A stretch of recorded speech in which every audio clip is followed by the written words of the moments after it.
in partnership with CommSec. So, tit for tat on the trade stoushing between the EU and the US continues overnight. Now, champagne's there, European spirits, what have you. So, Ryan Felsman's over at CommSec for a look at how that affects the trade today. So, what's it mean for us in the market, Ryan?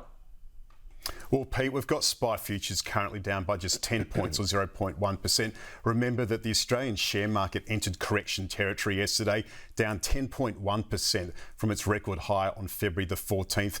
If today's session goes to plan with the market down, we could see the Aussie share market down for 16 of the last 20 sessions, Pete. So certainly under pressure after the trade war has escalated. And we have seen those 200% tariffs threatened by US President Donald Trump on the European Union on alcoholic beverages, particularly champagne and wine, in retaliation for surcharges on US whiskey. We have seen that reflected in US markets last night. So the Dow Jones is currently down by almost 600 points, or 1.4%. The S&P 500 is down by 1.5%. It's also into correction territory, down 10% from its record high in February. And the tech-heavy NASDAQ index is down by 2.1%.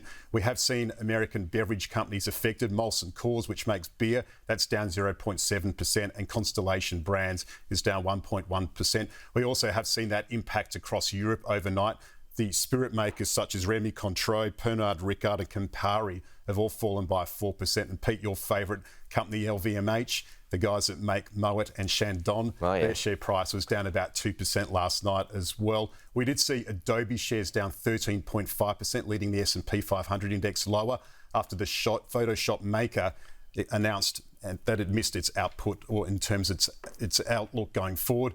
And certainly at the same time today in Australia, there's going to be a big focus on oil producers. We did see the US oil NYMEX price down by 1.7% overnight to $66.55 US dollars a barrel. And that's really on the back of supply concerns. Also, gold prices hit a record high on that tariff uncertainty, up by 1.5% to 2,991 US dollars an ounce. And iron ore prices were also up last night, 0.7% to 102.16 US dollars a tonne.